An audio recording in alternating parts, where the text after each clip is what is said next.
There we go. All right, so thank you everyone for your patience this morning. I'm super excited to be here just to talk with all of you, and I hope that you're all as excited as I am.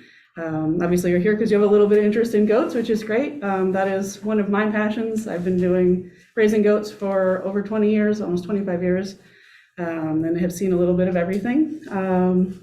So my name is Sara Davis, and I own and operate Oak Hollow Livestock with my family.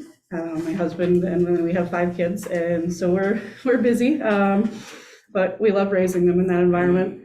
Our farm is in scenic Western Mass in the beautiful town of Shelburne. So if you've heard of the Bridge of Flowers, we're just a couple of miles from there, and it's really just a beautiful area.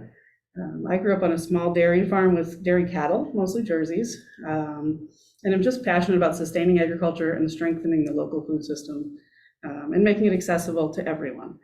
Is really, one of the things that's really deep-seated with me.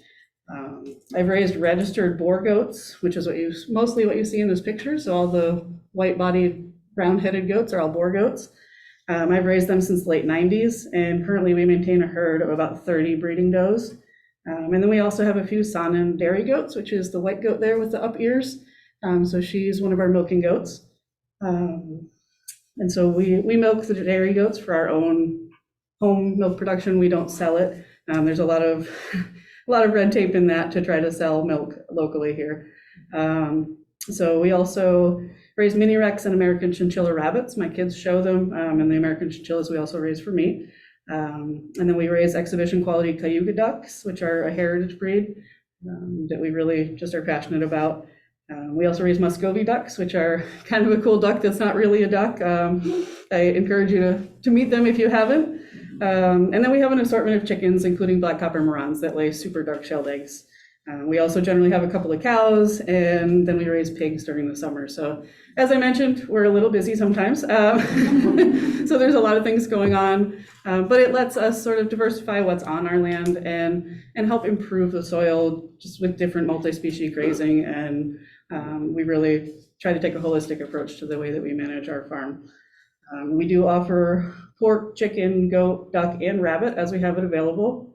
Our supply is limited because we try to provide the best possible care to our animals, and we're conscientious of our commitment to preserve the health of our local environment. So we only sell meat from animals that we've raised from birth, or from very close to birth, if not. And so that's one of the things that we try to do, is fit in the space of the land that we have and not overtax our resources. So about goats.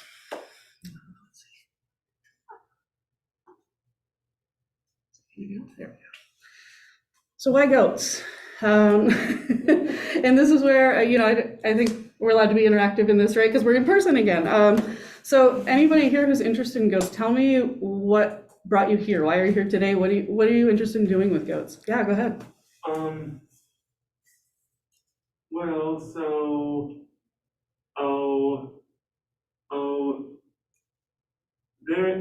I'm interested in having goats to use for 2 different purposes. There's milking and a external energy source for transportation of myself and stuff. Interesting, like in a pack goat sense, or a cart goat, or? What I was thinking is that I would my current thought is I would have a bicycle with shields for myself and the goats, and then the goats can compensate for the extra weight of the shields, and I can take turns to the goats in moving the cart forward. Interesting. I've seen some setups like that, more with sheep, but I have seen it with goats as well. So there's some stuff out there to look at for that. That's definitely interesting. And then the other thing is the milking goats. Milking goats, and I figure that I also play with the idea of if I have goats, I could finally play used to all this bittersweet and Japanese knotweed we have going around. Yes, absolutely. Goats are perfect for that. Anyone else want to throw anything out there? about what you're interested in with goats or why they might add something to your home, your farm? Milk and meat. Milk and meat, yeah. So one of the things that the gentleman in the back touched on is invasive management and brush clearing. And so in this picture, the doe that's kind of front and center, you can see she's on a hill covered with Japanese knotweed and sumac. My goats were on there for hours and just demolished every bit of it. You couldn't even tell there was anything there. Did the Japanese knotweed come back? It does come back, but not as strong. Okay, And if you continue to use the goats on it, it weakens. And as long as you that's don't, why I want them. yes, as long as you continue just to use up the energy stores in that plant, it will eventually at least be controlled. I don't know if it would ever be completely gone. It's such a tenacious weed. It's so hard. That's what mulch is for. Excuse me? Mulch. Yes, mulch would help. Yeah, and so on this side, you can see a before and after picture of an area that was just it was a lot of just different types of native weeds, but also there was a lot of multiflora rose in there as well. And the goats absolutely love multiflora rose. And they will eat actually a lot, any of the green stem, they'll eat almost all of it. The stuff that's brown, you'll probably have to take out manually if it's a more mature plant. But the goats absolutely love it. Goats actually prefer to browse rather than graze, and they prefer woody vegetation. So those are things where your traditional grazing livestock really aren't that interested, and goats will go in and just devour it and be thrilled. They do love bittersweet, wild grapevines, multiflora rose, all kinds of brambles, anything with prickers on it, they love it. Wow. And the nice thing with goats is they're not as susceptible to toxicity, so from mildly toxic plants. Obviously, you need to be aware of things that are highly toxic, but mildly toxic things like milkweed, young pokeweed, horse nettle, things like that, the goats can eat that and do great on it. And goats are great because of this, so they have a really high affinity, like I said, for woody browse, woody shrubs. And so they're great in a mixed species grazing environment. So cattle and horses and sheep like grass, and they'll graze it right down to the ground, and they'll leave all sorts of tufts of things that just aren't quite as palatable. Goats absolutely love those other things that those animals don't eat. And so they've done studies where you can actually use up to 5 goats per cow-calf pair without adding any additional acreage, because they'll utilize the things that right now aren't being utilized. I won't say that they're free, because goats, nothing's free in life, but to me, it's very much worth that. The picture, the kind of zoomed out picture on the right here was our property the first year that we moved in. It had been really overgrazed by cattle, and so the only thing that was really growing well was all the stuff the cows didn't like. Everything else was grazed to stubble and compacted. And so we brought the goats in, and they have, all that multiflora rose is completely gone at this point. So I ran the goats over it for 2 different grazing sessions, and then I took my brush hog and just sort of took down what was left, and there really wasn't a lot. And at this point, there's a little bit growing back, but they have just devoured it when I put them out there. You have a person online, Ellen, would like to ask a question. Sure, go ahead, Ellen. Is it in the chat, or is it? Can we hear her? Actually, it's easier for me verbally, if that's okay. I have a couple of questions. So I actually deal with lime, and so Japanese knotweed can't be any better than that for lime. So I was just kind of wondering if there's a way to sort of like harvest medicine from the plants first, and sort of, because I mean, and then maybe have the goats eat the rest, and then just sort of bring it down in places where people have the fear of invasive species. And yeah, there absolutely is. So if you wanted to harvest different pieces, absolutely you can do that. And if you want it to continue to grow back, you can just limit the amount of time the goats are on it, and it won't fully kill it. It'll just sort of slow it down. So yeah, that's definitely an option, and something that I know that people do with good success. Great, thank you. Because that just seems like agroforestry at its medicinal, best. Yes, absolutely. I love it when you can have multi-use for different environment. Nothing is a single use item in hopes, right? So let's see if I can. There we go. So they also, goats are lovable and cute, and kids are drawn to them. I think right now the kids program, they're playing with goats. And goats come in all different shapes and sizes, all different purposes. And if you have a kid or know a kid or are just a big kid that really is interested in goats, there's probably a goat for you.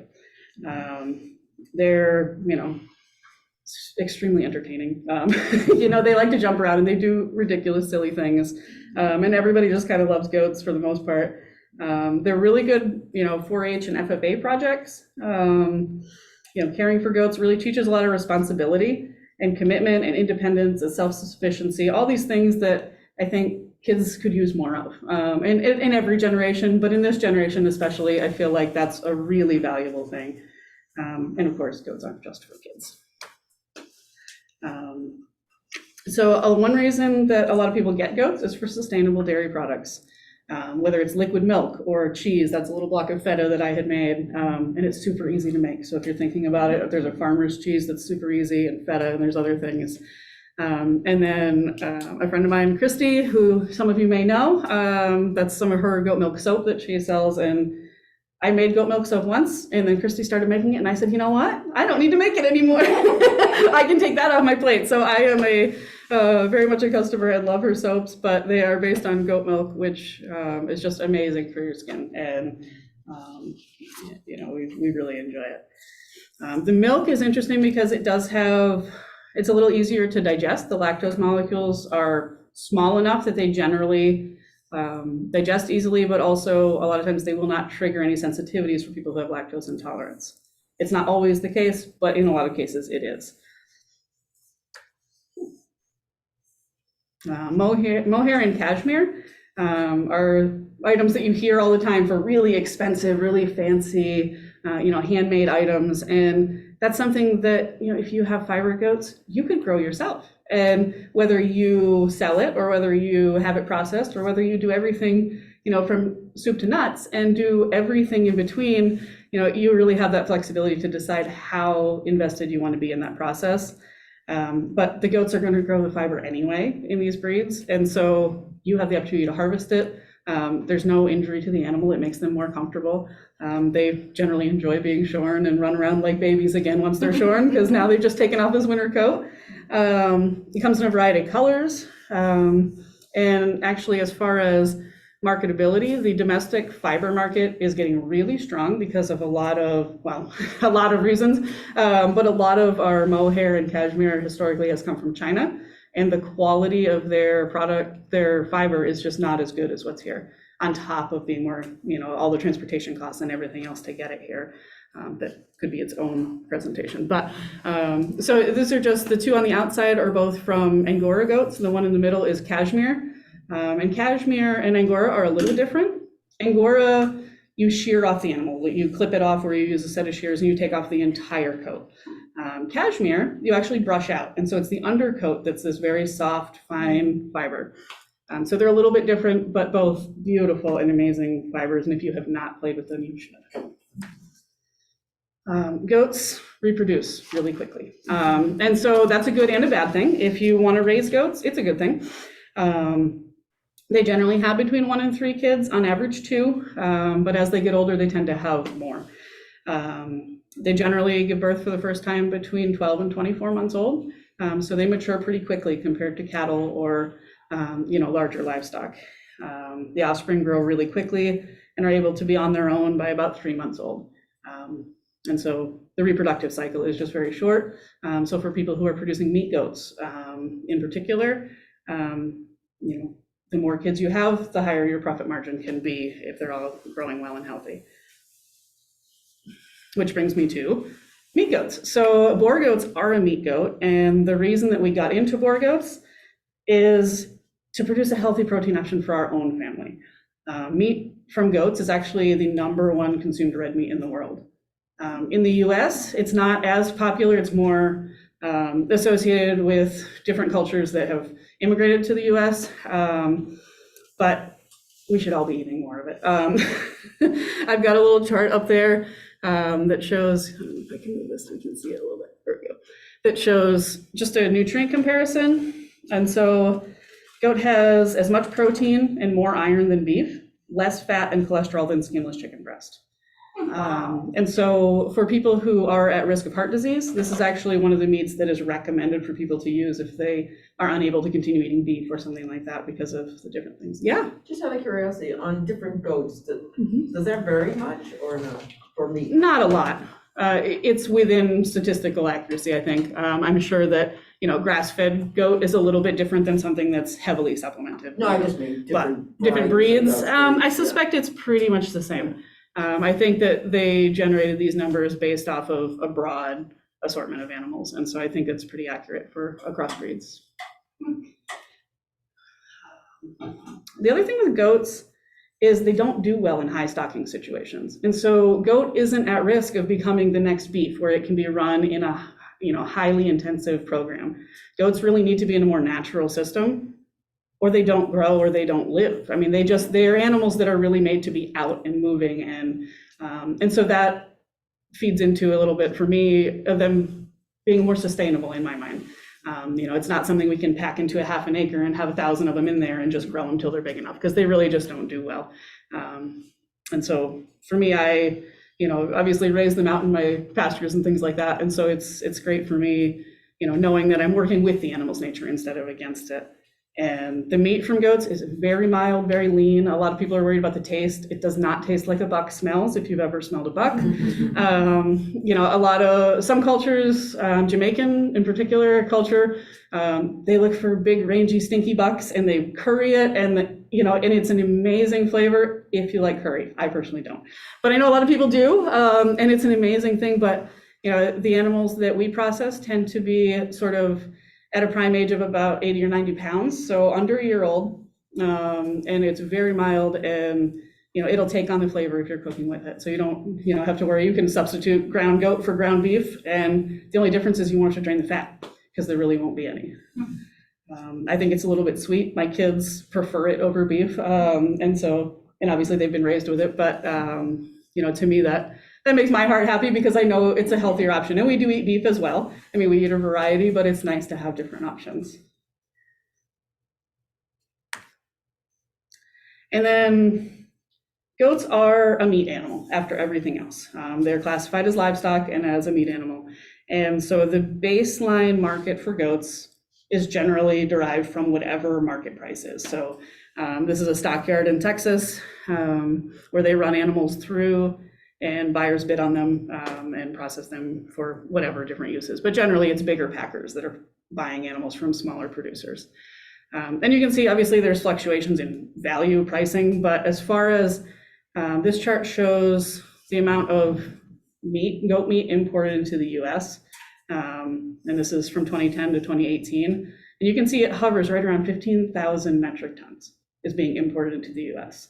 And so if you're looking at that from is this an industry that has a future? Is there a market? There absolutely is. And you can see it's extremely stable. Pricing obviously is volatile no matter what you do. And actually at this point, the demand is even higher than it was then.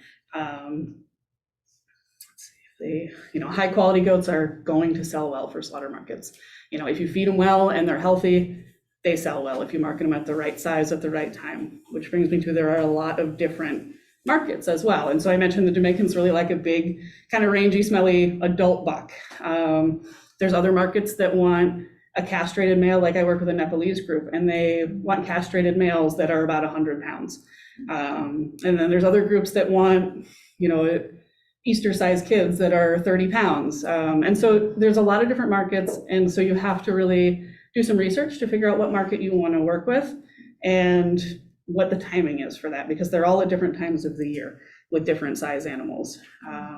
But in general, market prices are pretty stable between $250 and $350 a pound live weight. So if you're figuring, an 80-pound kid, that's a pretty good price for a goat. Compared to lamb is usually about half of that.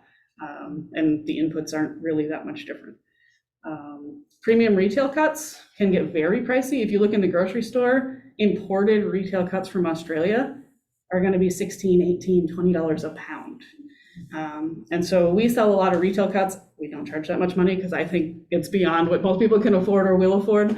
But, you know, it is a meat that has a lot of potential, and especially in areas like New York City, or different hubs, you know, that have a lot of mixing of different ethnic groups. Just because a lot of Americans who were born in the States don't necessarily have exposure to goat meat.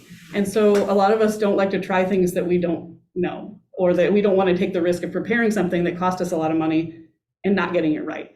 So unless we have someone introduce it to us, a lot of times we don't try it. And so that is one of the sort of limiting factors with goat meat, I think. But I've done my best to try to get it out there to as many people as I can, because it's just, you know, it's amazing, and you know, we love it, and I can't say enough good about it. So why doesn't everyone have goats, right? I mean, that's the question, really. So goats, they're cute, and they reproduce well, and they sell well, and they eat all kinds of stuff nobody wants. But goats are probably one of the most challenging livestock to raise successfully. And I have raised all different kinds, and I love goats. I love raising them. I love the challenge of raising them. If you're a person who doesn't want to embrace those challenges, goats are probably not for you. So there is a very steep learning curve with goats, and there are limited educational resources, partly because they have such a small market share in the scheme of commercial animals. They're very susceptible to parasites, and a lot of people will, you know, internal parasites. And so a lot of people will sort of rag on them a little bit for that. And what I'll say is, if you look at the way they were evolved and what they prefer to eat, they eat off the ground. They don't graze. Sheep, cattle, horses, they were all evolved to graze and eat the grass, and their systems have developed some level of immunity and resistance to parasite infection. Where goats, if they're forced to graze, are ingesting parasites that their body is not really set up to battle in the same way. And so we need to manage them appropriately to make sure that they stay healthy. And that's usually the thing that trips up people who are new to goats, because you can't see it. You can't see the parasite larva on the ground. And so you're treating symptomatically or preventing symptomatically. And so that can make it challenging when you don't know what you're looking at. They can be really picky. So part of picking the tiny little nutritious leaves off of those shrubs means that when you throw a flake of hay in front of them, they're going to pick one blade of grass over here and one over there and one right here. And in the process, 6 are going to fall on the ground, because that's what they do. And so just, you know, prepare yourself for that and just assume that's going to happen. It'll be a lot less frustrating if you plan for it. They're very sensitive to sudden changes. So environmental conditions, like when it's 95 degrees and humid and then overnight it drops to 45 and rain and wind, they're susceptible to pneumonia. They're, in general, a hot weather animal, especially your meat breeds. And so they don't always tolerate drastic changes like that very well.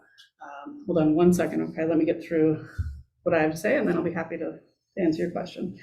And so they also can be prone to bloat. So if they're on sort of not great quality feed and all of a sudden they have really rich feed, a goat's digestive system is designed to ferment and break down things through bacterial action. And so when they eat something that's vastly different, their bacteria goes, oh my goodness, I don't know what to do. And they go crazy. And all of a sudden you've got a lot of gas buildup. And so that can be a risk. So if, you know, you're feeding them kind of crummy hay and then all of a sudden all your grass comes up in the spring and you throw them out, it's not always the best idea. Usually you want to fill them up with hay first so that it limits how much they take in. They are hard on equipment. They are destructive. I equate them kind of to toddlers, which I've had plenty of. If they can break it, they will. If they can get stuck in it, they will. If they can eat it, they probably will. And so if you're set up for goats and have that in mind, it's fine. But if you're set up for sheep and put a goat in there, all of a sudden your goat's going to have its head stuck, or it's going to eat something it shouldn't have eaten, or it's going to just destroy your fence because it's not made for goats. Some of those things are endearing, some are not. It depends how frustrated you are in the moment. They do have specialized mineral needs. So goats need copper and selenium and zinc, and they also need to have their calcium phosphorus ratio adjusted for their stage of production. And those are things that some of the other more commercial breeds or commercial types of livestock are not quite as sensitive to. And again, I think it's more, you know, goats are a little bit more of a wild state animal than your cattle and your sheep. And so they've, Calcium what? excuse me? Calcium what? And phosphorus. And like I said, they are picky eaters. They're going to waste a lot of hay, plan for it, and they can be difficult to contain. Some goats, and I find the smallest goats are the hardest. So your Nigerian dwarf babies, I'm pretty sure can jump 10 feet from a standstill. And I might be exaggerating just a little, but I don't think so.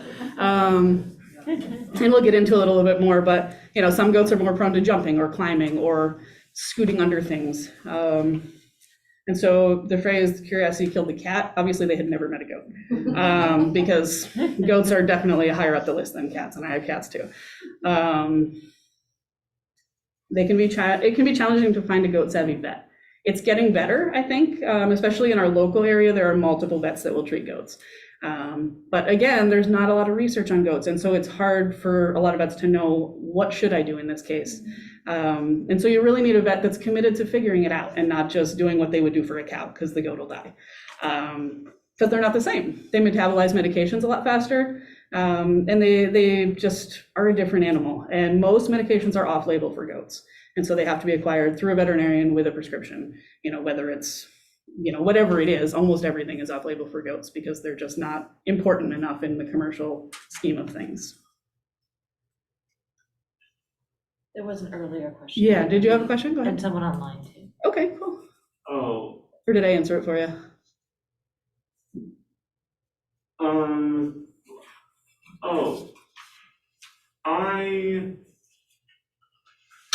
I primarily haven't gotten goats yet because I don't have the space, and because we're not allowed to. Good reasons. And I don't have the infrastructure there either. So like, that I just like couldn't get them, you know. Mm-hmm. But can the parasite issue be fixed by piling enough sticks up in their small pen?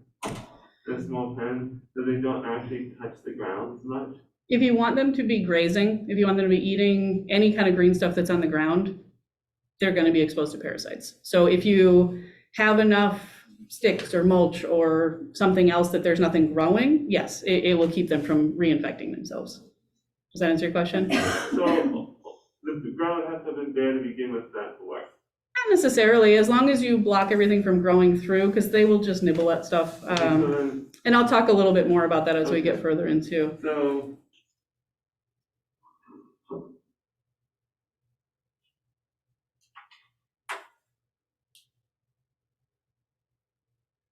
Do we have another question online as There was well? one online from an earlier slide. Any idea about the value fluctuation from 16 to 18? So I don't know if you want to go back to that or put, I'm sorry, I missed it No, that's earlier. okay. This one here, yeah, so I don't know specifically. It looks like, you know, about 20,000 more tons were imported. I'm guessing there was probably a shortage in the US because it does happen pretty cyclically. I don't specifically know that that's why, but that would be my suspicion. If it helps. So, are you still considering goats after all of that bad news of they're difficult and they'll probably hurt themselves and they'll do stupid things because they're goats? So are you still considering them? I hope so, because you're still here. And you should be, because goats are great. So let's talk about how you set yourself up to succeed with goats, because that is at least as important as all the negatives. So the first thing is to make a plan and set your goals. If you don't know what your goals are, you're not going to reach them. And that's true whether it's goats or anything else in your life. I think we all, at least peripherally, understand that. You know, what's the purpose? Are you looking for really high milk production? Do you want to start a dairy? Are you looking for super fine fiber? Are you looking for really fast growth rates because you want to raise meat goats? Are you looking for aggressive foragers because you want to do brush clearing? Are you looking for pets? Are you looking for therapy animals? Are you looking for yoga goats? You know, what are you looking for? And make sure you get the right goats, because your wild Spanish goat who's never been near a person is not going to be a yoga goat. And your bottle raised Nigerian dwarf goat isn't going to do much as far as clearing brush. And so you really need to figure out the right goat for your purpose. And like I said, there's different types of goats. And so each one sort of has its own niche. And you know, you need to decide, how many goats am I wanting? You know, do I want 500 goat commercial operation?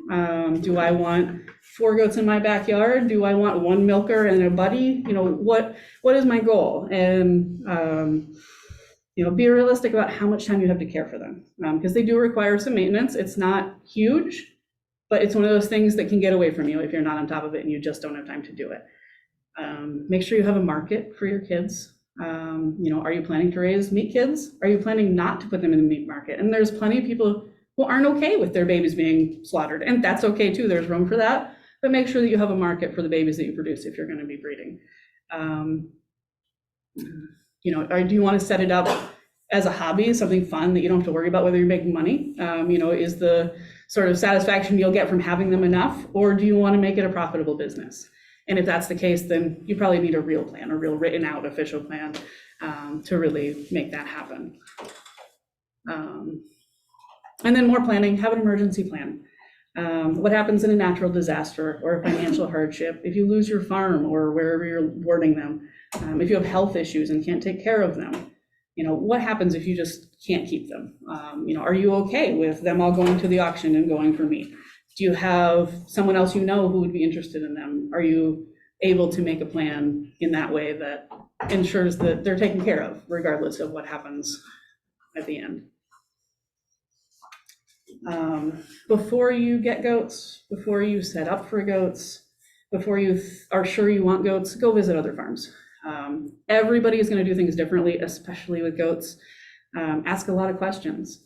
The way that you're going to make it easiest for you is if you find out what works and doesn't work for other people who have the experience.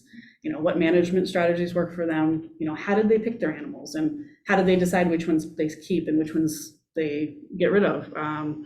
What are their goals and what challenges have they had in reaching those goals? And the biggest piece, there's two really, but this is one of them. The biggest piece of advice I can give you is find breeders who are raising goats successfully the way that you want to keep them. Okay, I can't tell you the number of people that come to me and say, well, I bought these really fat show goats and I put them in my pasture and now they died and I don't know why. It's like, well, they don't know how to feed themselves. They've never had to do it and they starved, or they got parasites or whatever, I got these really rangy brush goats and I can't make them fat enough to get in the show ring, or, I can't put any weight on these dairy goats and market them for slaughter kids. It really helps to see what's realistic for the type of goats that you're looking at.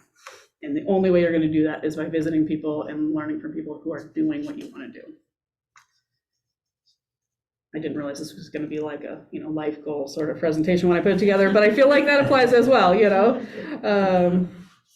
So find a mentor. You don't have to be a kid to need a mentor. The people who are the most successful are the people who have taken the time to find the right mentors and really, truly listen to them and ask the right questions. This is my daughter with one of our little dairy goats, and the age is not important. She could mentor a lot of people. She has the experience, and so don't look at someone young who's successful and say, well, that person's not going to work. And also, someone from a different generation may have different management strategies, and so you might pull things from different people. A lot of people do things differently, like I said, and have different backgrounds, and that has a lot of value as you're going in, because at the beginning you can change your setup really easily. Once you build it, you can't change it very easily, and it costs a lot more money. And so again, find someone who is like-minded. Is it someone who's going to be organic? And so you want to be organic and you want to talk to someone who's organic. If you're talking to someone who is very conventional, their advice may not really apply that well. Someone who's successful at what they're doing. Is their kid crop healthy? Do their does milk well? Is everybody in good condition? It's obviously, most good mentors are people who are generous with their time and interested in seeing you succeed. I think that kind of goes without saying, but if you ask someone who really doesn't want to help you, they're not going to help you. It's just going to be a waste of everybody's time. It's helpful if you can ask specific questions. So do some research. Don't expect them to just tell you everything. Do your research, and then where you're not sure, those are the questions to ask your mentor. You don't want to burn them out. There's plenty of questions to be asked. And if you're asking that mentor to go with you and look at animals, offer to compensate them in some way, whether it's, I'll take you out to lunch, or, buy them something, that's helpful for them, or be willing to compensate them if, you're taking their time, because they certainly have a lot of value to that time. And of course, make sure you show your appreciation for that person. That means a lot. And I say experience is the best teacher, and I would say an experienced mentor is a very close second. You can learn from other people's experience in a lot of ways. There are some lessons you really have to learn firsthand, but a lot of them you can learn from a mentor. You have an online question. Yeah. Are you using an herbal anti-parasitic with your goats? If so, which ones are you using? Can I pause that question until we get to that slide? Because I will talk about that. That's a great question. So what do goats need to be successful? They are herd animals. They need other goats. Sorry. What's the Wrong button. minimum number that you recommend? That's a good question. So we're going to go through each one of these separately. But the biggest thing from this slide is you need a sense of humor. So this is, goats are, like I said, they're like big toddlers. And if you don't have the patience and sense of humor to sort of see things as funny, it's going to get really frustrating. This was a year and a half ago, I guess, and I had my barn set up so that I had to bring hay in a wheelbarrow. And every day I would bring hay in the wheelbarrow, and all of my 40-pound kids would jump in it and tip it over.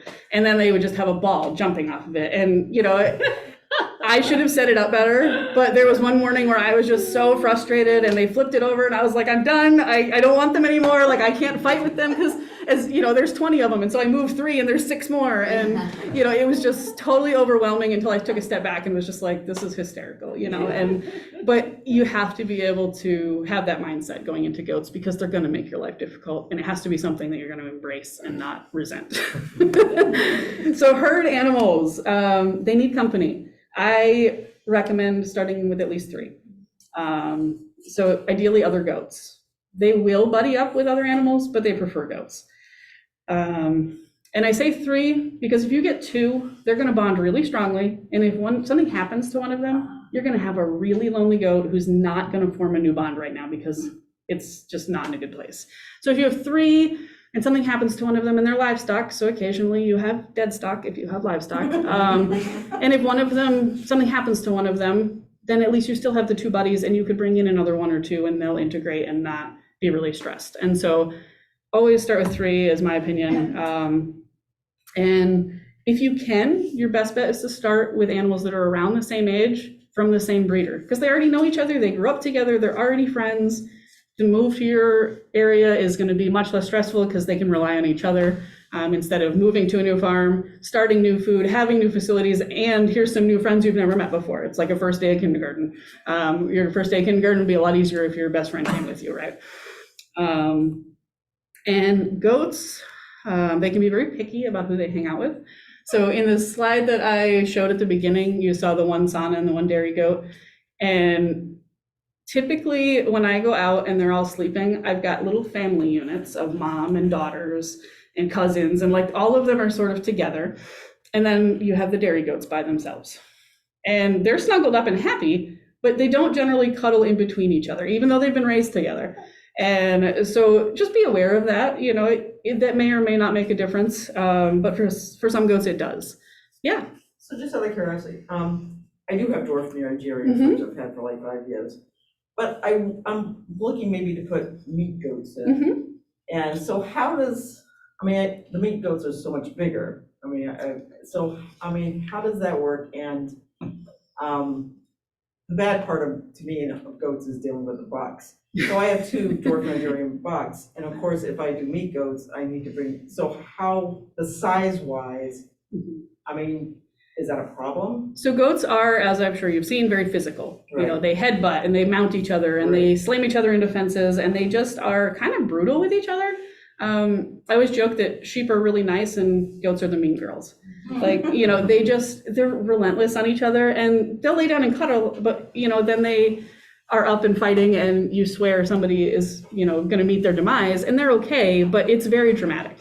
And so in general, I would say with that big of a size difference, I would be worried about your Nigerians getting hurt. So ideally, you probably want to set up a separate area for meat goats if you want to add them, at least your confinement areas. When they're out in a bigger area, it's probably okay because there's enough room for them to work it out. But in an area where they're, you know, in a pen or in a barn, I'd hate to see one of your little guys get hurt. Right. The caveat to that, though, would they go okay with sheep, like a sheep ram? Because that's what I don't want to get like 2 meat bucks. Yeah. It's bad enough having 2 dwarf Nigerian bucks. Yeah, they can. Rams and goats really have different communication. And so goats often get hurt by rams because rams just sort of line drive into whatever they're hitting. Goats rear up and bump heads, and they don't really do a lot of damage to each other. And rams don't do a lot of damage to each other either, but when you mix them, they don't fight the same way. And so a lot of times the ram will actually smash into the goat's belly when he rears up. Okay. And so that's not always a good choice. What I'll say as far as bucks is if you have under 10 does or so, find somebody else's buck to use. The biosecurity part is the hard Gotcha. part, Yep. yeah. All right. Mine are all tested and. Yep. And there close are herd. meat goat herds who do testing. There's also other methods, artificial insemination, Have which you is, tried that one, artificial insemination? I've done some. It is not nearly as successful as cattle. Okay, 60% is a good conception rate with goats. okay. Most people are averaging closer to 40 just with transcervical AI. But yeah, the other option you have is to buy a buck and use him as a yearling and then not keep him until he's really big, and he may be just fine with your Nigerians. And just get a new buck every year. So, sort of minimize that size difference. And if the boars are raised with your Nigerians from small kids, they may be totally fine with them. But I wouldn't go out and get a bunch of 3-year-old does and put them with your Nigerians because it won't end well for your Nigerians probably. Okay. Yeah, absolutely. They need shelter. In the summer, our goats are out on pasture with a little bit of shade. They lay in the sun anyway. They don't really love getting rained on, and different breeds seem to have different sensitivities to that. There's some dairy goats that if there's one drop of rain, they hightail it to the barn and they will not come back out. My boar goats know that if they want to eat, they go out, and so they go. But we do, obviously in the winter, they need more protection in this part of the world. So a variety of shelter types work. It doesn't have to be pretty. It just has to be functional and basically indestructible. Because again, they're goats. We love these clear span buildings. There's a lot of ventilation. There's a lot of light. We can close in the ends if we need to, if it is going to be really miserable weather. You want well ventilated barns. You don't want to close them up in a small barn that doesn't have a lot of ventilation because they will get pneumonia. They produce a lot of moisture while they're breathing and it just won't end well. So a lot of ventilation, but not drafts. And so think of it as ventilation is up high and drafts are down low. So if you can feel a lot of airflow at the ground level, you've got a draft and you need to work on that.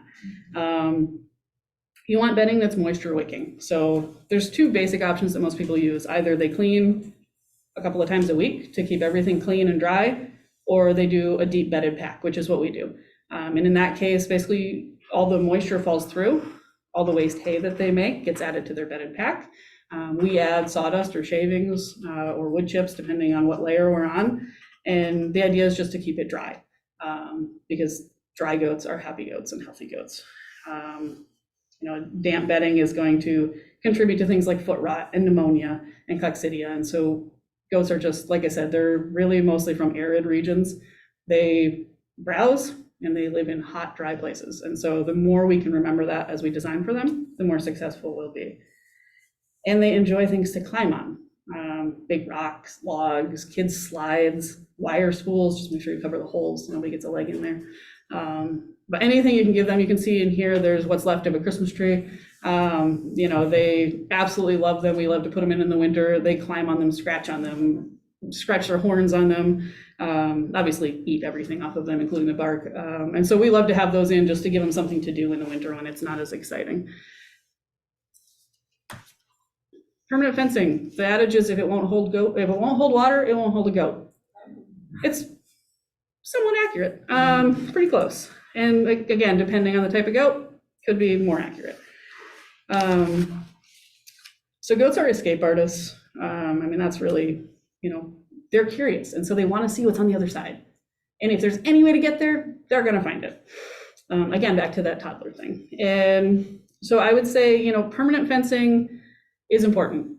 There's going to be times where you need to make sure 100% that they can't get out. You want to go on vacation for a couple of days, or you need to leave your house for some reason, any reason at all. I would recommend a permanent fence. They're great for holding pens, for safe areas, nighttime enclosures.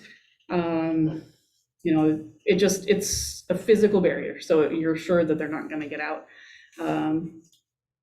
I would recommend, there's different types. You can use the heavy gauge steel panels, like the combo panels and things like that you can buy.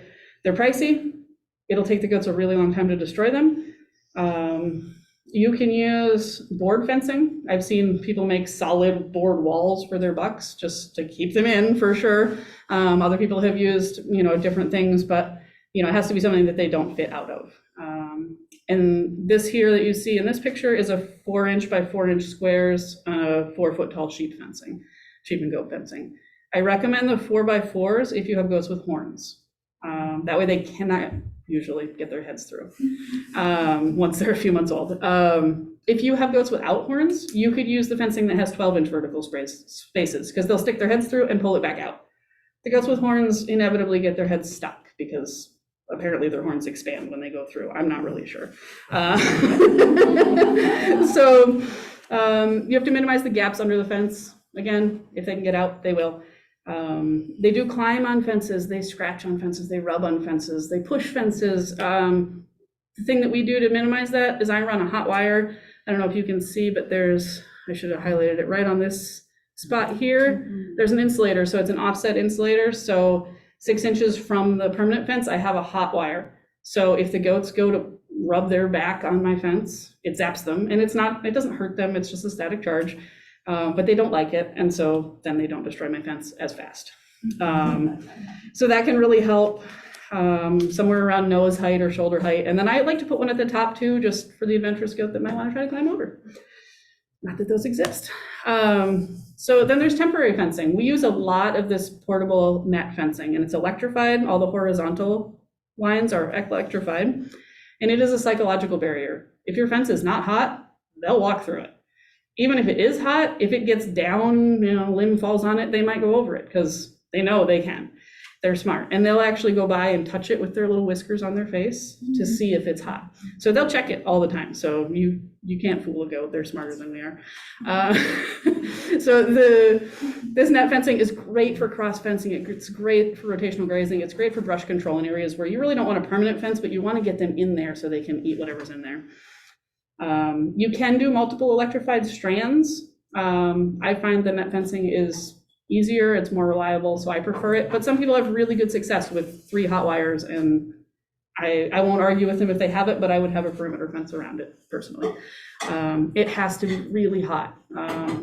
Cattle, you can get away with barely a static electricity zap. With goats, it has to be 5,000 volts or more. I'd like to run mine between 9 and 10,000.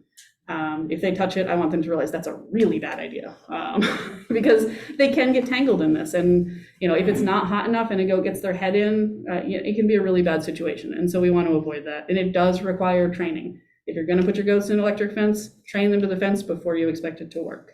Again, make it really hot. I like to put grain kind of on the outside so they come over and check it out and, really touch it. And some goats will touch it one time and never touch it again. There is always one goat that when I train with my electric fences, 14, 15, 16, and usually it's a bottle baby. So just be sure they all understand it before you rely on it. Yeah. Can you have a temporary fence that is held up by strings as opposed to electric? You could, but they probably won't keep them in. They'll probably push through it or climb over it if it's not electrified. Like if it's temporary, but like. If you're there to watch them and there's plenty to eat, it could work, but I wouldn't rely on it. Like having pound the poles in and having the goat fences, but like instead of like an entire string to hold up and doing that in a more efficient, time-efficient way as opposed to. So you could move it around? I would be hesitant to use it personally. I would be afraid they'd get tangled in it. The electric, these are nice because they come in a 164-foot roll and they come with the posts already attached. So you just kind of lay them out, stand the posts up and plug it in. It's pretty quick. It can be frustrating if it gets tangled, but usually it's fixable. But I would not rely on a temporary fence that was not electrified personally, unless I was standing there to make sure nobody got tangled in it. Even if it was a real goat fence? Yeah. Okay. I think if it's this type of fence, yes. If it's a wire, like mesh wire fence, like in this picture, then you'd be okay without it electrified. Okay. Does that make sense? So if it's a mesh wire, you can do it without electrifying, but that's more work to put on. It is a lot more work. It's a lot more cost. Yep. And you can't move it easily? Not easily, no. No. Yeah, did you have a question? Yeah, I've used this kind of premier one fencing with sheep and Mhm. chickens. And I always had trouble with it, like maintaining, like staying hot in really shrubby areas. And I'm Yeah. imagining like with goats being, you want them to be browsing in these kinds of areas. Yeah. Do you have any just advice? A lot of on the how to deal times, with if that? it's really shrubby, I'll go through and actually just weed whack a path or something. If it's in deep grass, I'll mow a path, just so I know that it's not shorting out anywhere. Feeders, goats, like I said, the goal is to minimize the wasted feed and to keep the manure out of the feed. The reality is the goats are going to waste the feed and drop manure everywhere. That goat standing in the feeder is undoubtedly pooping where they eat, because that's what they do. But you do the best you can. It's best if we can feed off the ground. Again, they're browsers. If it's on the ground and somebody steps on it, they probably won't eat it. Sheep will still eat it. Goats won't touch it. It's toxic. And for good reason. Again, back to the parasites, they know that it's not a good idea, and it's super frustrating for us. And so you want to minimize any fecal contamination, and having it up helps with that. You can make your own feeders, you can build your own feeders. The big thing is safety. Make sure they can't get stuck in it. Make sure there's nothing pointy, because they're probably going to rub on it and scratch on it and try to break it. Make it easy to fill for yourself. Like I said, that picture with me going in the barn trying to fill it with the babies was more than I bargained for, even though I knew better, but at the time it seemed convenient. And then, not only safety for the goats, but also for you. If you're graining goats, if you have a bucket of grain and you walk in a pen of goats, all of a sudden they become this whirlwind of starving sharks. They will trip you, they will knock you over, and they will eat the grain and not think twice about it. So I like to feed from the outside of the fence, or feed somewhere else and then let them come eat it if I'm feeding a concentrated feed. Because goats will just run right through you if they're on a mission. Waters should be easy to clean, an accessible height, with an adequate supply of fresh, clean water. Again, back to them being picky. They are at least as picky with their water as they are with their feed. You can use tubs, you can use buckets, you can use automatic waters. This is a small automatic water we use, and it holds, about a quart or so, which is nice because when they poop in it, which they do, I can just clean it out. I don't have to dump an 80-gallon tank. Out in the pastures, I do use an 80-gallon tank, and I dump it every day and refill it, because otherwise they won't drink it. One consideration, if you want small goats like Nigerians, make sure that it's short enough they can climb out if they get in it. You don't want to come out and find a goat that was not able to get out. We are not the only ones who realize goats are tasty. The main concern for goats, are typical livestock concerns. Coyotes, domestic dogs are probably the biggest one, honestly. Bears and eagles. I know it sounds silly, but if you have a 3-pound Nigerian dwarf kid, that's breakfast for an eagle, that has hungry eaglets in the nest. And so be aware of that. There are different things you can do for deterrence. Like I have here, lights, radios. Electric fencing can double as both containment and exclusion. Physical barriers, so maybe you need to lock them in and put up bars if you're in an area with mountain lions or bears that are really intent on getting them. We use livestock guardian dogs. We also have a llama that you can see there. He's not a livestock guardian llama, but some of them really do well. You can also, people have mixed results with donkeys with goats. Some donkeys take to goats, some don't. Some that are fine don't like babies. So just be really careful with donkeys. I've seen a lot of sort of horror stories. But we rely mostly on our dogs. Yeah. Okay, I'll pick up the llama thread. Yeah. It's not a livestock guardian llama. What does this llama do? My kids take him for walks. That's adorable. It is adorable, especially since he's like 6.5 feet tall. Yeah, he's mostly just a pet, but he does have beautiful fiber, and That counts. yeah, Sorry, I was just not curious. everything has quite as much of a purpose on our farm. He's one of them. So veterinary care can be a challenge to find a vet who treats goats, like we talked about. If you find a vet who's interested, be thankful, pay them to come do some shots and teach you how to do stuff you can do. Build that relationship. Make sure they know that you really value it. If there are educational seminars that you can suggest to them, or if you have the resources in our offer to help pay for them to go to it, do it, because that relationship will save you when you need it. And it'll help them develop as professionals. And that's not, our veterinarians are overtaxed and overworked and underfunded by far. And so anything we can do to help them out, keep that in your mind as well. And again, have an emergency plan. Know what you can handle on your own and know when you need help. If you need help, the earlier you get it, the more likely it is to turn out well. So if you haven't been through a kidding and you have a problem kidding and that kid's not coming out, don't work on it for 2 hours. Call your vet and say, hey, I'm having a hard time. And hopefully they'll be there before you would have called the first, if you were stubborn like I've been. Let's see. And there are a lot of things that you can do on your own, but if you have your vet teach you how to do it, you're doing it the way they want you to. So they're going to be happier with how you're doing it. And you build that relationship. So start small. This was sort of a fun video that I took this winter. So the goats, I got them all into one pen. And like I said, I put out grain. And then hopefully this works for our online people okay. Then I released the goats.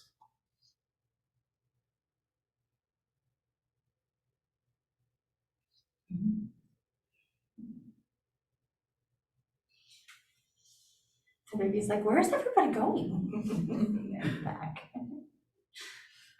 Yeah, that one's a little confused.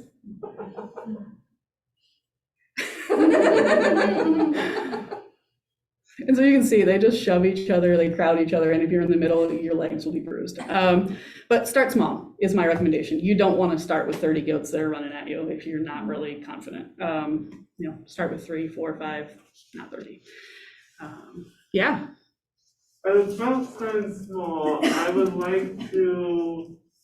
thinking it might be the best idea to start with one of each breed that I'm interested in, so that in case one of them actually works better, I can get more of that breed later, and as opposed to being attached to one breed and it might not be the best one. It's definitely a good idea to take a look at all the different breeds that are available. I would recommend doing more visiting and learning about the breeds instead of investing in getting a bunch of animals that might not work out well for you.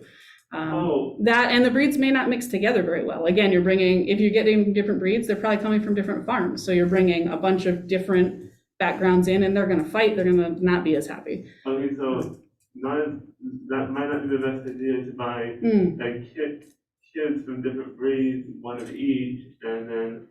Yeah, I would not generally recommend that. If you find out one breed works really well, what's your plan for the rest of them?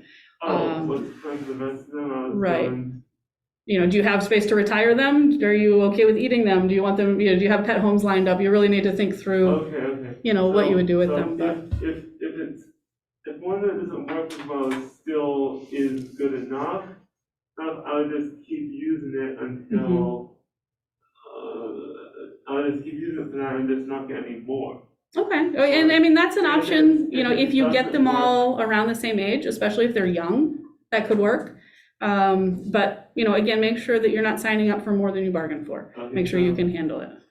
So one of these breeds I'm interested in is not the best plan. I should actually hone it down some more. I would do, we'll talk about just a second. I would visit a lot of farms and learn a lot about the goats before you narrow it down to a couple. So breed selection, there are lots of different breeds out there. There are 7 different registered, recognized dairy breeds, and there's lots of other breeds that are more minor breeds. There's different meat breeds, there's different fiber breeds. With brush clearing, a lot of people like to use mixed goats. You can usually pick up dairy wether kids, so castrated males. Usually you can get fairly inexpensively, you can raise them, and it can be a low-cost way of starting brush clearing. They're big, they eat quite a bit once they're mature, but it does take a while to get there.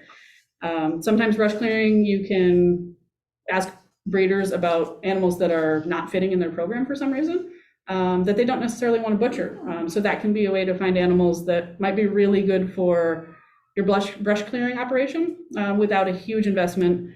And then obviously pets could be any breed, whatever you like. A lot of people like small breeds like Nigerians. Pygmies are fun, but there are not a lot of them around. And so usually people who say pygmies are actually talking about Nigerians when they're looking, I find. And whether they're purebred or not, if you want to raise breeding stock for other people, they're probably going to want animals that are purebred and documented pedigree. Your budget is going to dictate a lot of what you get. If you go to a breeder and say, I have $20 to spend on a goat, you're probably not even going to get a bag of grain, especially today. So, be realistic with your budget. What can you afford and what are you looking for? And try to make those two things intersect somewhere. So some considerations, you can see them because they're cute. You know, again, breed, there's lots of different breeds, different sizes. The quality of animal, if you want brush clearing goats, it might not matter if their conformation isn't great or their mom was a really crummy milk producer. But if you want to milk 3 gallons a day, you've got to find the right genetics. What sex? Females come into heat every 3 weeks. They're going to fight more, they're going to make a lot of noise, they're going to just be ridiculous. So if you're breeding them, that's fine. If you're not breeding them, it might get really annoying. But intact bucks smell really bad, they pee on themselves, they do awful things that I can't describe because we're probably mixed audience. But they're gross, basically. I love my bucks, I absolutely love them. They are my favorite on my farm, but you don't want a buck as a pet who's gonna rub his pee-covered face all over you, at best. You know, the age of the animals you get, you know, it makes a difference. If you're buying animals that are proven for breeding, that's one thing. If you want to raise bottle babies because you want them to be super friendly and bonded to you, then you need to find babies. What's their temperament? You know, again, if you want to do yoga goats, you don't want that wild goat that's never seen a person. What's their history? You know, do they have experience doing what you're asking them to do? And are they suitable? You know, like I said, a Nigerian dwarf goat isn't going to do much for brush clearing, where, you know, a great big Nubian wether who's this tall and weighs 300 pounds, he's going to eat quite a bit of feed. He'll eat more than that Nigerian weighs almost. And so you think about what your goals are and how suitable the animals are. Choose healthy goats. I've got some indicators there of poor health, and they're things that you learn to see when you have some experience. Ask about disease status. Like we were just talking about testing, you know, you can test for different diseases that goats can have that are contagious. And you can ask the breeders you're looking at if they do test or if they're willing to test. And bring your mentor. If you don't know about goats, bring somebody who does. You wouldn't go buy a car if you'd never seen a car before. Don't buy a goat if you've never seen a goat up close before without someone who knows what they're doing. Please, please, please, please skip the sale barn. A lot of people go there because they think they can buy a cheap goat. And sometimes you get just what you pay for. The animals are at the sale barn for a reason. The sale barns are a terminal market. Those animals are not intended to go back into herds. They're mixed with animals from all over. They're exposed to all sorts of things. It's not a good idea. Those animals are meant for a terminal market, and that's where they should go. With the exception of obviously production sales and things that are organized for breeding. But you know, in this sort of situation where you just have animals that come in from all over, let them go to their final destination. Don't give them a detour because they'll end up there anyway, 9 times out of 10. And you're not doing them a favor. And when you buy goats, they are required to be identified in specific ways. So they have to have what's called a scrapie tag. I'm not going to go too far into it, but people use all kinds of different identification methods. But if you're moving an animal off their birth farm, they have to have either a scrapie tag that's registered with USDA, or they have to have a tattoo or microchip that matches their registration papers, or a microchip that's or tattoo that's registered with USDA. So preventative healthcare is important. I mean, it's so much easier to prevent than treat. And there's some vaccines that I generally recommend. Rabies is not required. It's not approved for goats. A lot of vets recommend it because there is a risk there. That said, even if your goat's vaccinated for rabies, if they're exposed to a rabid animal or potentially a rabid animal, they'll still be quarantined because it's not an approved vaccine. But it can at least give you some peace of mind that you're not likely to get it if your animal has an encounter with a wild animal. You want to assess your animal's health status on a regular basis. The FAMACHA is a method of looking at, it's basically evaluating how anemic that animal is. And so there's a specific card and training that you can do. It's online even now. And so that gives you a really good window into the health status of that animal. You can do disease testing for your own animals. I would recommend it in general because a healthy animal is easy to keep healthy. And then hoof trimming. Every goat needs their hoofs trimmed, maybe once a year, maybe every 3 weeks. It depends on the goat and how much you're feeding and what they're doing in their life and what kind of floor they're on. So parasite management, that's the big one. And I know we're getting a little tight on time. So I'm going to spend a little bit of time on this one because this one is where most people get tripped up with goats. Almost every emergency I've ever had people call me for with goats, it's because of parasites. I would say 90%. So barber pole worm is the big one with goats. And essentially barber pole worms have a cycle where they live in the goat, they produce eggs, the eggs pass with the manure. With enough moisture and a little bit of time, the eggs hatch, the larvae crawl up the grass, the goats eat the grass, starts all over. Those adults that are in the goat are actually attached to the lining of the intestinal system, and they suck blood. In an animal that is infested, those things could suck a pint of blood a day. So you can have an animal that's healthy today and in 10 days is dead, just literally from anemia from these parasites. So especially in an organic system, you have to focus on management. And even in a conventional system, the dewormers that are out there have limited usability. There's a lot of resistance to them because they've been overused. And so management is really the key here. Again, those FOMACHA checks will tell you, is this goat who looks healthy, is she, anemic? And I didn't expect her to be, that's a really big red flag and you need to do something. You wanna do your best to limit reinfection. So rotational grazing is great for that. Or if you need to, dry lot them for a little while and bring them hay so that they're not getting more parasites while they're dealing with what they have. An animal that has all of its nutritional requirements met will have less trouble with parasites, but if they're in a highly infective environment, they're still gonna have a lot of problems. A couple of things, I know one of our questions, so we use copper boluses on our goats. There's been some research that shows that there's action both directly on the parasites, but also indirectly when the goat's copper levels are boosted in their system. And so copper boluses can definitely help. They're not a cure-all, but they will help your goat's chances of being okay and healthy, even with parasite challenge. Herbal dewormers are kind of a controversial thing. A lot of people really like them. I think they're great for boosting your animal's immune system. And again, if your animal is healthy and strong and well fed, they're much more likely not to get taken down by parasites. If they're already in sort of an emergency situation, your herbal dewormers are not going to fix that. And I know some folks like to use DE, and I would just say, if you do, make sure that you're still checking FOMACHAs and still, doing your fecal egg counts, whether you do it personally or do it through your vet, because that'll tell you whether it's working. And if it's not working, it's not worth doing. Young goats typically have problems with coccidia or tapeworm. Both of those things are generally not a big deal. Tapeworms are kind of icky, everybody sees them and freaks out. But in general, they don't really cause a problem most of the time. Sometimes in kids, they'll slow the growth rate a little bit, but as far as studies go, there's not a huge detriment to tapeworms in particular if the animal's otherwise healthy. Coccidia is really a confinement disease and is worse when there's a lot of moisture because it's a protozoal parasite, and so it just multiplies if there's the right environment, and kids are very susceptible to it. It can decrease growth rates and cause diarrhea. It can actually kill kids if it's bad enough, or animals that are compromised that are adults. And a lot of times it's a secondary issue, especially in adult animals. If they're already stressed by something else, coccidia can take over and really take them down. Lice and mites are pretty common in goats. They're not contagious to people, totally different type. Usually you see them in cold weather. They can come in on bedding. They pass from goat to goat very easily.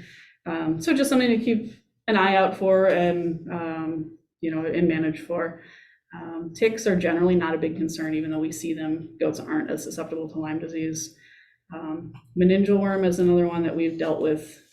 It's carried by white-tailed deer. And a lot of times with a goat that has meningeal, you'll find a goat that's down and can't get up, but is still eating and acting completely normal because the parasite actually damages the spinal cord.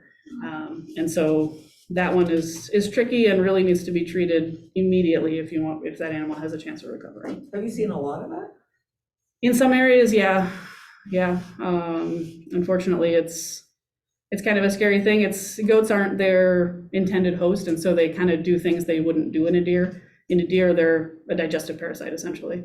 And in a goat, they migrate out into the muscle and end up following the nervous system up to the spine. And so it is something, if you have a way to sort of deter the deer from being around, it's passed through snails and slugs. So again, wetness, goats aren't made for wetness. You know, try to put them in areas that are drier, not this year, but obviously there's no problem with that. But in years where it's wet, try to keep them out of the areas where the snails and slugs are hanging out. And I know we're getting close to the end, so I'll just kind of, yeah. I have a question. Sure. Two questions. One is, you mentioned that their preferred feeding is browsing, Mhm. but a lot of your pictures, it looks like they're on pasture. That's And I correct. was wondering, like I have an area that has a lot of bittersweet, and I would, after this, I'm just like not gonna go from jumping into buying goats, but probably look into renting. But how, I was just interested is how, like if I had an acre of woods, how long would that feed them to browse? It's hard to say, it depends what's in there, and how many goats. You know, an acre of woods with my 30 does would probably last 2 days. Yeah, If you have 3 Nigerian dwarf goats, it might last them the whole summer. So yeah, it depends on, you know, how big the animals are and how much feed is in there. right. But yeah, a lot of my pictures are in pasture. You know, management wise, pasture's great because I can just move the fences and I can see them the whole time.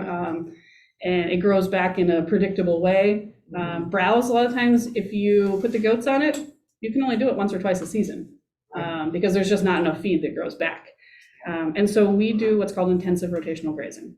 So it sort of mimics what they call mob grazing, where sort of predator pressure Right. forces wild animals to sort of graze in a little area at one time and then move as a group.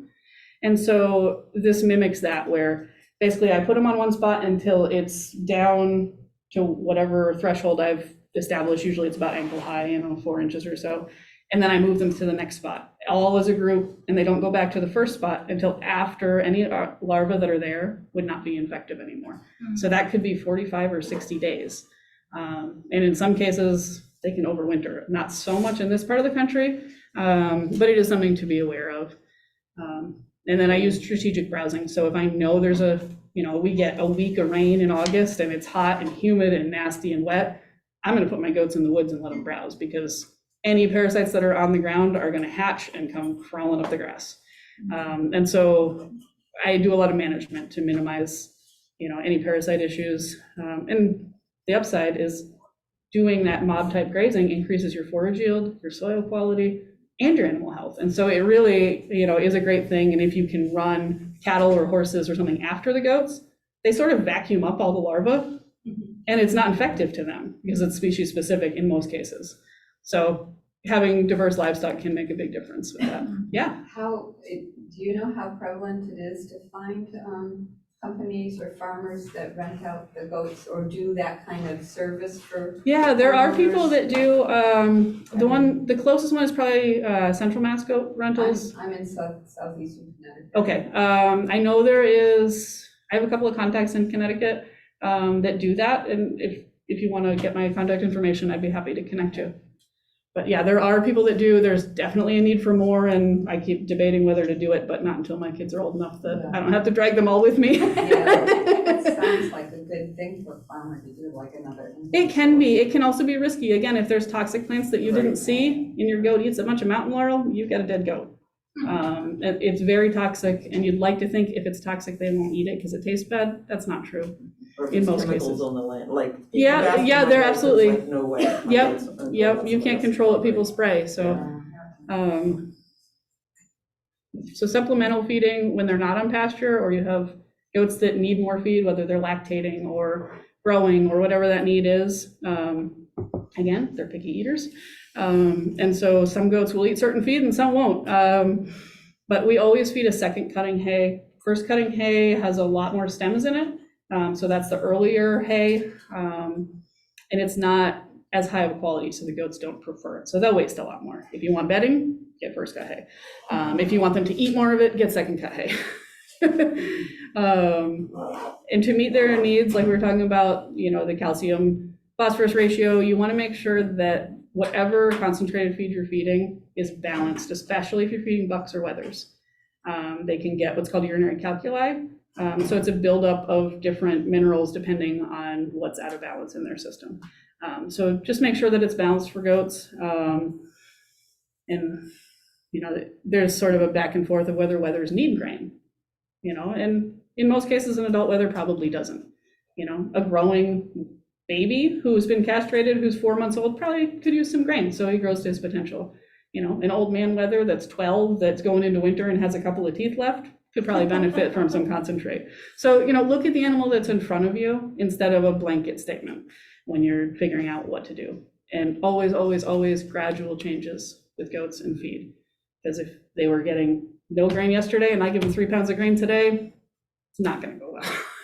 Because again, those microbes in their rumen are going to get all out of balance, and they're probably going to either bloat or have acidosis or some other issue that is not going to go well. And then there's just a question of breeding goats. If you're going to breed your goats, like I mentioned, have a plan, set some goals, make sure your mentor and veterinarian are involved so that if there's something you can't handle, you know what to do. And there's lots of choices, there's lots of markets, and there's lots of potential. But again, it has to be something you really want to do, because it's also going to be frustrating at times. There are a lot of people who get goats, have them for 3 years, and then get out, because that's their tolerance level of, I can only handle so much. And I have all the respect in the world for that, for recognizing that. But if you can know more ahead of time what you're up for, then you can minimize that stress for yourself. And finally, on our website, I have a resources page. I have a lot of people contact me for different things. And so on the resource tab on our website, there's links to all different educational resources. There's one in particular, the Langston University Online Training Center. They have an online course for meat goat management. It is a very in-depth course. I would recommend it to anybody who's interested in any kind of goats. It's backed by research, and it works in real life too. And then there's different resources at the bottom for testing and FAMACHA training and all those sort of things. So I don't know, we're not close up to read the resources. You'll have to go on our website and actually click on them. They go to different websites. Yep. What's the website? oakhollowlivestock.com. And I'll have cards and stuff out too. And I'm happy, like I said, if you contact me either through Hoova or email or text or whatever works for you, I'm happy to give you that information as well. And I think that's it. Look at that, just under the wire.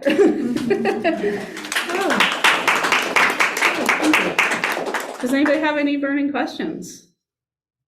Are there any questions from online? I don't know. I'll let you know. Okay. Yep, and those online, if you do want to answer, ask a question, just unmute yourself, raise a hand, or type in the chat. Yeah, go ahead. So the question point I have is trying to picture the daily activities with this intensive rotation grazing. Are they one place at night, you let them out and walk them to a play? What's a day in the goat life?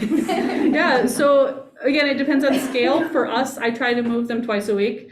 The parasites generally, the larvae are not infective depending on weather for about 3 to 5 days.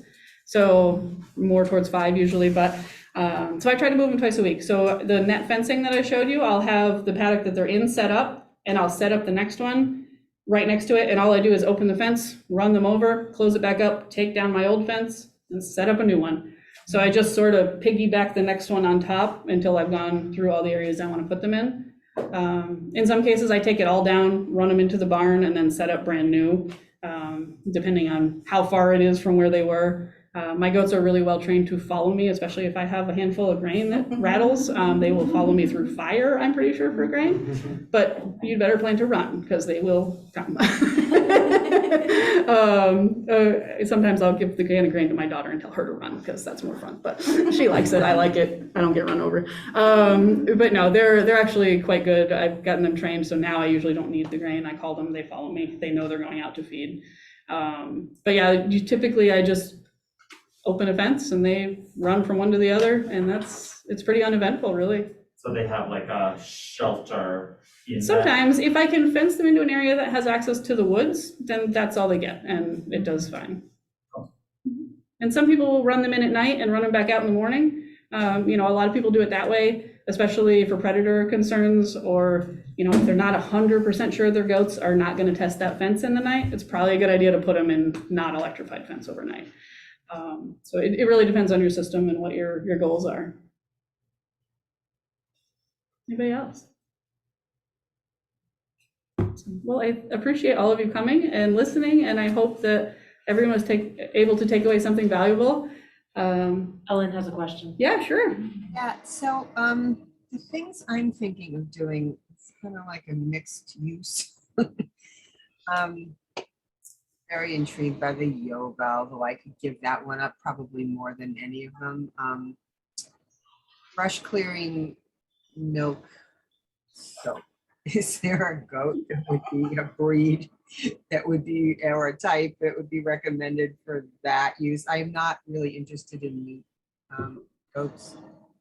Yeah, absolutely. So a lot of the dairy goats are, the standard dairy goats are pretty good size. They eat quite a bit. You can, take a look at the different breeds. We have Sanins. They're very tall. They can reach things that are high up. They'll even stand on their back legs to get things. And they're very aggressive foragers. Alpines, Nubians are two really popular breeds in this part of the country that people use. And you can absolutely use dairy breeds for brush clearing. I will say if you have does in milk and you're browsing them in an area with prickers, they probably will scratch their udders up, which is not always ideal. And so just be aware of what you're putting them into, because they're probably going to climb through it because they're goats. The other thing I've wondered about is, a lot of people just lose their minds over poison ivy. Goats love it. Goats absolutely love it. I know, but how does some of these, and also there will be brush that will have, you want to keep your goats away from pesticides, but people aren't always as honest as they should be. So my two questions there are like, if they're eating poison ivy or something that, like an herbal thing that is not toxic to the goat, but toxic to humans, how does that translate in the milk? And the other question is, I lost it. Well, I can answer your first question. So it won't transfer through the milk, but if your goat is eating poison ivy and walking through poison ivy, they can transfer the oils from their fur to your skin. So that is definitely something to be aware of, especially if you react strongly to it. They will eat it. It will grow back, but I wouldn't plan any hoof trimming when they're in it. I would try not to kiss your goat in that time period because you will get it on your face. And even milking, if their udder is touching the poison ivy and you milk them, you can end up with it on your hands. So that is absolutely a concern and can be challenging if you're interacting, if you're physically handling those animals every day. Okay, well, I think this is a good time to wrap up. And then if you have additional questions, you can stay Yeah, and absolutely. talk. And it sounds like you also have cards and contact I do. So I information. have cards, and if there are questions that come up that you think of, after today, and I hope there will be, I hope that I haven't scared you away too much. Absolutely reach out. I'm happy to help anybody who is interested in goats for any reason. This class was a good reality check for me. That's I good. just need to be I've much talked to a more lot of prepared. people out of goats, and Oh, I still want to do it, but I just need to be a lot more prepared. yep, that's good. That's good to know ahead of time. Yeah.